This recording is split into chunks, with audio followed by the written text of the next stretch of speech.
in which an affair unfolds, and we see the damage wrought upon the scorned.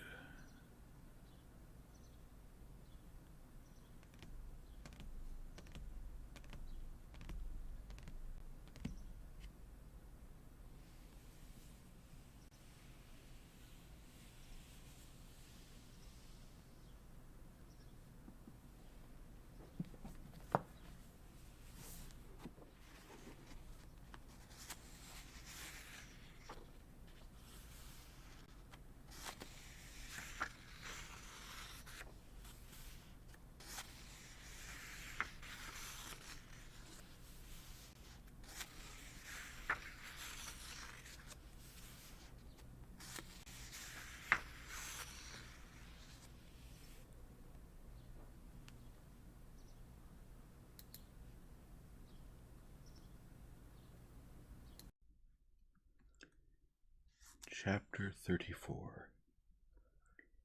Before the end of the course of waters, Prince Sherbatsky, who had gone on from Carlsbad to Baden and Kissingen to visit Russian acquaintances and pick up some Russian spirit, as he said, returned to his family.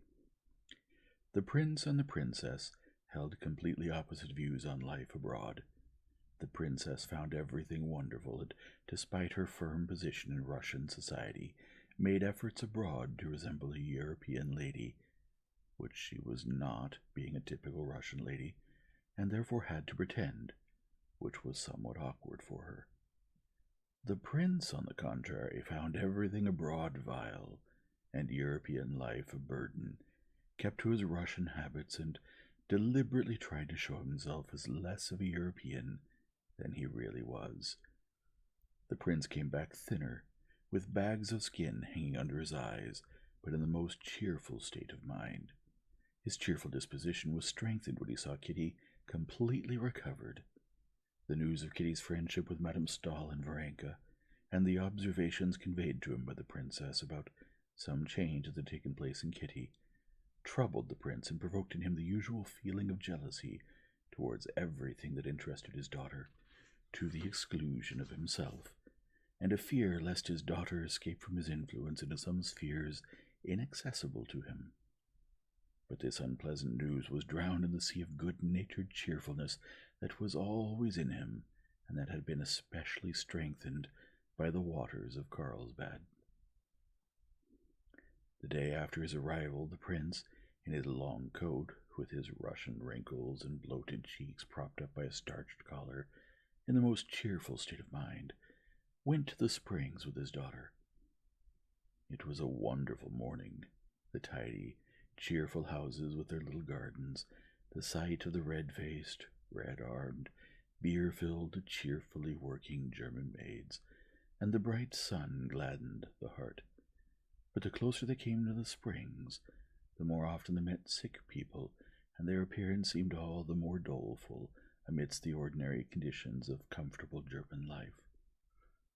Kitty was no longer struck by this contrast. The bright sun, the cheerful glittering of the greenery, the sounds of music, were for her the natural frame for all these familiar faces, and the changes for worse or better that she followed. But for the prince, the light and glitter of the June morning, the sounds of the orchestra playing a popular cheerful waltz, and especially the sight of the stalwart serving women, seemed something indecent and monstrous in combination with these glumly moving dead people gathered from every corner of Europe.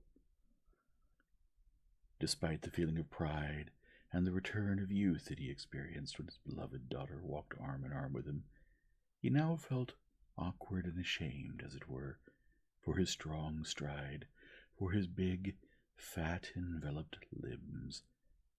He almost had the feeling of a man undressed in public.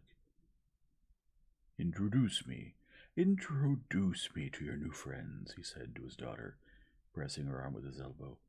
"I've even come to like this vile Soden of yours for having straightened you out so well. Only it's a sad, sad place. Who's this?" Kitty named for him the acquaintances and non-acquaintances they met. Just at the entrance to the garden they met the blind Madame Bertha with her guide, and the prince rejoiced at the old Frenchwoman's tender expression when she heard Kitty's voice. She at once began talking to him with a French excess of amiability, praising him for having such a wonderful daughter, and praising Kitty to the skies, calling her a treasure, a pearl, and a ministering angel. "Well, then, she's the second angel," the prince said, smiling. "She calls Mademoiselle Varenka angel number 1. "Oh, Mademoiselle Varenka, there is a real angel. Allez," Madame Bertha agreed. In the gallery they met Varenka herself. She walked hurriedly towards them, carrying an elegant red handbag. "See, Papa has arrived," Kitty said to her. As simply and naturally as she did everything, Varenka made a movement between a bow and a curtsy, and at once began talking with the prince, as she talked with everyone, simply and without constraint.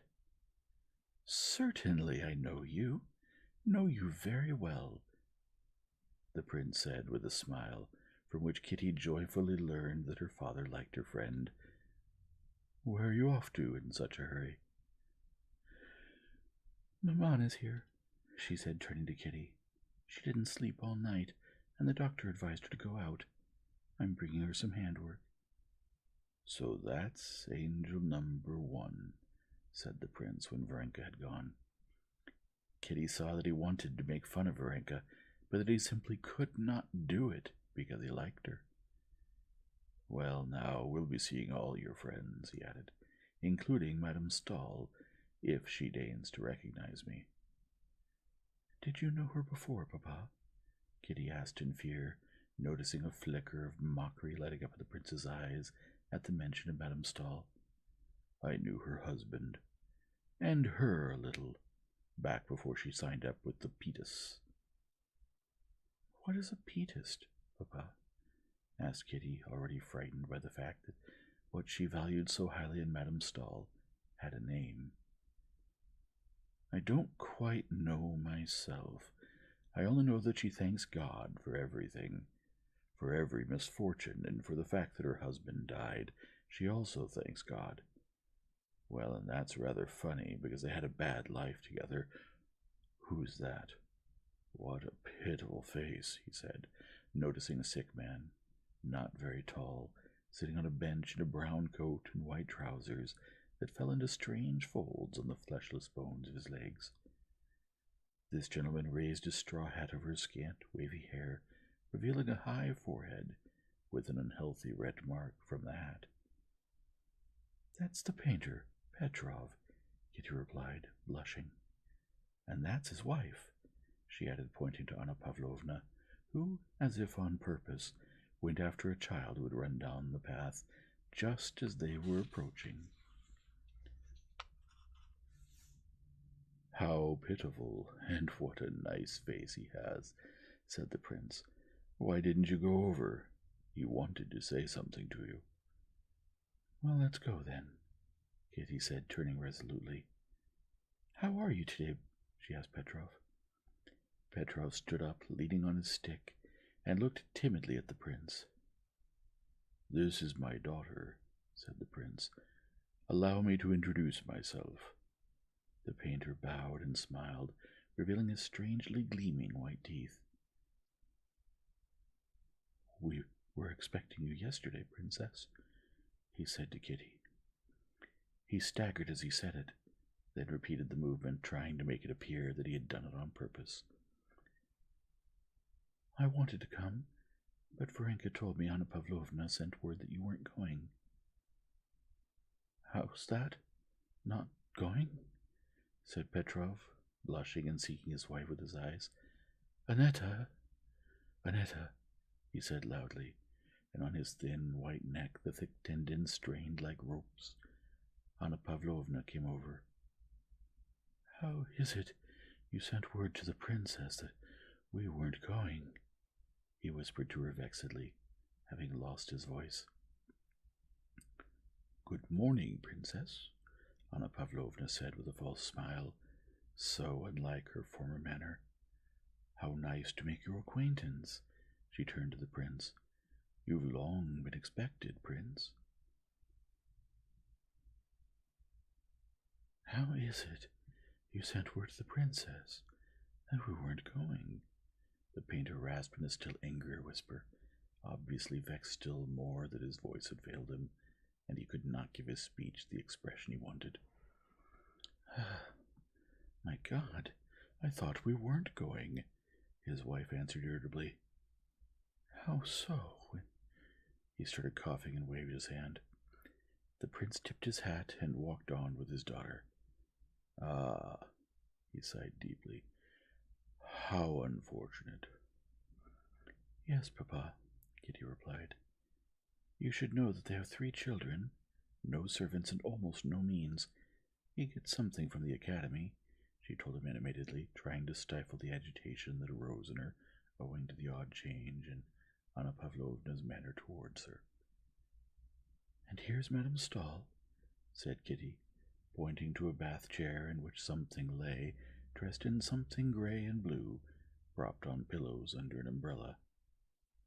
This was Madame Stahl, but behind her stood the stalwart, sullen, German hired man who wheeled her around. Beside her stood a blond Swedish count whom Kitty knew by name. Several sick people lingered about the bath chair, gazing at this lady as at something extraordinary. The prince went up to her, and Kitty noticed at once the disturbing flicker of mockery in his eyes. He went up to Madame Stahl and addressed her extremely courteously and pleasantly, in that excellent French which so few speak nowadays. "I do not know whether you remember me, but I must remind you of myself in order to thank you for your kindness to my daughter," he said to her, removing his hat and not putting it back on. "Prince Alexander Sherbatsky," said Madame Stahl, raising to him her heavenly eyes, in which Kitty noticed displeasure. "I am delighted. I've come to love your daughter so. You are still unwell?" "I'm used to it by now," said Madame Stahl, and she introduced the prince and the Swedish count to each other. "You've changed very little," the prince said to her. "I've not had the honor of seeing you for some 10 or 11 years. "Yes, God gives the cross and the strength to bear it. I often wonder why this life drags on so." "From the other side," she said irritably to Varenka, who had wrapped the rug round her legs in the wrong way. "So as to do good, most likely," the prince said, laughing with his eyes. "That is not for us to judge," said Madame Stahl, noticing the nuance in the prince's expression. "So you'll send me that book, my gentle count? I'll be much obliged." She turned to the young Swede. "Ah," cried the prince, seeing the Moscow colonel standing nearby, and with a bow to Madame Stahl he walked on with his daughter and the Moscow colonel, who joined them. "There's our aristocracy, Prince," said the Moscow colonel, wishing to be sarcastic, as he had a grudge against Madame Stahl for not being acquainted with him. "The same as ever," replied the prince. "You knew her before her illness, Prince? That is, before she took to her bed?" "Yes, she took to it in my time." "They say she hasn't got up for 10 years. "She doesn't get up, because she's stubby-legged. She has a very bad figure." "Papa, it can't be!" cried Kitty. "Wicked tongues say so, my little friend. And your Varenka does catch it too," he added. "Ah, these ailing ladies." "Oh, no, Papa," Kitty protested hotly. "Varenka adores her, and besides she does so much good. Ask anybody you like. Everybody knows her and Aline Stahl." "Maybe," he said, pressing her arm with his elbow. "But it's better to do it so that, if you ask, nobody knows." Kitty fell silent, not because she had nothing to say, but because she did not want to disclose her secret thoughts, even to her father. Strangely, however, despite having prepared herself not to submit to her father's opinion, not to let him into her sanctuary. She felt that the divine image of Madame Stahl that she had carried in her soul for a whole month had vanished irretrievably, as the figure made by a flung-off dress vanishes once you see how the dress is lying. There remained only a stubby-legged woman who was staying lying down because of her bad figure, and tormented the docile Varenka for not tucking her in her rug properly. And by no effort of imagination could she bring back the former Madame Stahl.